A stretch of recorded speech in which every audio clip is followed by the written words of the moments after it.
Olá, está começando mais um Novos Tempos. E desde meados dos anos 60, as famílias no Brasil sofreram alterações significativas. Casamentos tardios, aumento do número de divórcios, a inserção das mulheres no mercado de trabalho, famílias constituídas somente de pais, mães, pais do mesmo sexo. Atualmente, um número expressivo de lares brasileiros é liderado por solteiros, divorciados e avós. Todas precisam de reconhecimento, validação e aceitação. Pai, mãe, entrosando, né? Igual assim, conversando sobre o dia a dia, sobre os assuntos, né? Pra mim, família é isso. Família, pra mim, é um grupo de pessoas que, tem uma relação entre si. Podem ser dois amigos considerados família, como a família dita tradicional, que é um homem, a mulher e seu filho, como dois homens adotaram o filho, assim, tudo que envolve amor em si, pra mim, é considerado uma família. Pergunta meio difícil para poder resumir o que é uma família. Mas família é um lugar onde a gente se sente seguro, é um lugar onde, sei lá, o convívio de um modo geral entre as pessoas que se gostam pode ser um lugar de aconchego, onde as pessoas podem estar juntas. Um conjunto de pessoas juntas, pode ser pai ou mãe, pode ser amigos, pode ser primos, pessoas juntas que se amam. As famílias tradicionais, onde os papéis eram estritamente determinados, agora dão espaço para maiores flexibilidades e aberturas. Hoje é preciso quebrar a ideia de que a família moderna deve ser necessariamente uma família fechada em si mesma e selada para a eternidade. Para conversar com a gente sobre esse assunto, nós convidamos a doutora em antropologia, Ana Paula Vencato. Doutora Ana Paula, muito obrigada pela sua presença. Ana Paula, é uma alegria recebê-lo aqui no nosso programa Novos Tempos. Obrigada, eu também estou muito feliz. Queria começar a nossa conversa falando exatamente provocados por aquela imagem inicial. Quer dizer, as pessoas celebram diversos tipos de pacto e aliança. Mas será que a gente poderia definir o que constitui a família? Olha, hoje é difícil definir o que é família, né? Porque, muito embora você possa ter uma definição mais tradicional, um pouco mais careta, de repente, dizendo que são só os laços consanguíneos, familiares, estritos, entendidos como pai, mãe, seus filhos, hoje a gente tem uma série de outros arranjos que são super importantes na vida das pessoas, né? Uma das moças até falou, bom, os amigos, todas as pessoas, outra pessoa falou, é um grupo de pessoas que se ama. Enfim, eu diria que família, a gente poderia definir, grosso modo, como um grupo de pessoas que se ajudam mutuamente, que tem laços de afeto, às vezes consanguíneos, às vezes não, às vezes tem laços de parentesco ou não.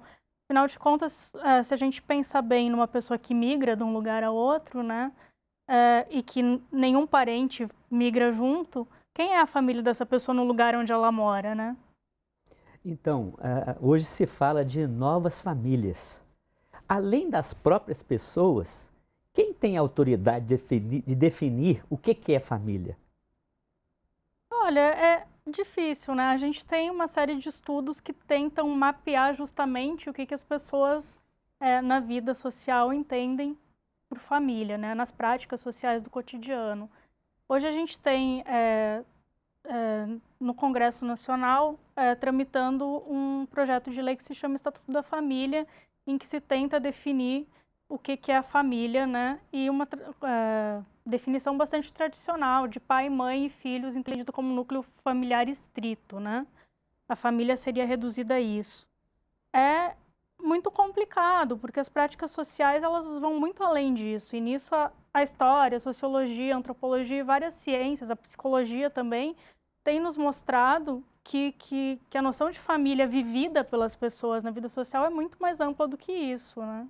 É nesse sentido, Ana Paula, que eu queria te fazer a próxima pergunta. Recentemente eu li um livro do Amin Maalouf, um escritor libanês que mora na França, embora ele use essa categoria no contexto político, de legitimidade.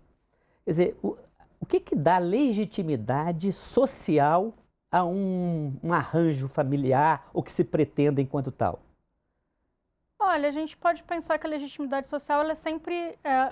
você tem aí um lado que é um reconhecimento do Estado, né, que passa pela legislação, mas também tem um outro lado que é a legitimidade a partir dos pares, das pessoas que convivem com essas pessoas. Então, na prática, se a gente pensa, mesmo o Estado às vezes tem que ceder nas suas definições do que é uma família, do que é o que é o parentesco, quando você tem um processo judicial que coloca em xeque o que o Estado diz que é a família, e aí você traz testemunhas de pessoas que convivem, por exemplo, em casos de casais de pessoas do mesmo sexo, isso já aconteceu muitas vezes.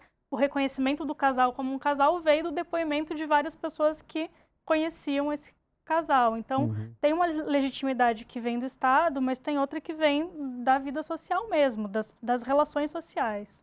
E você acha que as religiões também nesse entorno, elas podem ajudar ou atrapalhar?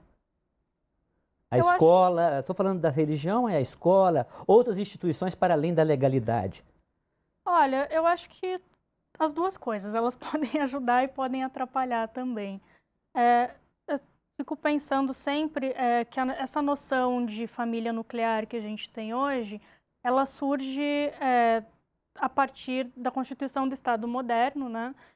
Quando a gente pensa lá na Revolução Industrial, é uma transição de campo para cidade, a formação das primeiras cidades. Então, esse modelo de família nuclear, ele foi criado há cerca de mais ou menos 200 anos, porque era uma necessidade daquela época para implantar aquele modelo de sociedade. Não por acaso, a escola nasce nesse período também, né? Então, assim, são instituições que dialogam muito proximamente, né? A escola, por exemplo, ela tem um papel fundamental na rejeição de mudanças sociais, muitas vezes. É lógico que a escola não é só ruim, muitas vezes é ela que abraça também as mudanças, mas não é incomum a gente encontrar dentro das escolas a ideia de família desestruturada e que a criança não aprende porque a família não é a família que deveria ser, né? No caso das religiões, é a mesma coisa, né? Você tem, mesmo dentro das diversas denominações religiosas, uma multiplicidade de modelos familiares que são aceitos no cotidiano da instituição, mas parece que tem um descompasso entre esse cotidiano da instituição religiosa e o discurso da instituição religiosa sobre o que deveria ser uma família, né? Agora, como que a gente poderia, assim, entender essas ambiguidades que acontecem dentro daquilo que se chama família? Violência, ou não reconhecimento, opressão de uma criança ou do parceiro? Bom, a gente pode pensar, muito embora com críticas ao próprio conceito de patriarcado, mas de certa maneira tem uma continuidade aí dessa lógica do patriarcado, né? Em que sentido? Bom, a história do poder do pai, que extrapola só a autoridade, né? Quando você fala em patriarcado, você pensa nessa pessoa que centraliza a propriedade das coisas daquela família, mas também das pessoas daquela família. Então, ele é dono se for um homem, ele é dono da esposa, ele é dono dos filhos e das coisas. Então, ele pode fazer o que bem entender com isso, já que são de propriedade dele. Quando a gente lida com pessoas como se fossem coisas e como se fossem propriedades, isso autoriza, de certa maneira, socialmente, que você faça o que bem entender. E, inclusive, esse bem entender está embutido nele a lógica de uma certa violência doméstica, violência do cotidiano. Quer dizer, no fundo tem a ver com o nosso aprendizado de lidar com o poder, não é isso? Sim. Do diálogo, etc. Nós vamos fazer, a nossa conversa está boa, mas nós vamos chamar um breve intervalo, fazer uma pequena pausa e a gente volta já já. Okay. Ana Carolina. Bom, e daqui a pouco nós voltamos com a nossa conversa sobre diversidade familiar. Não saia daí.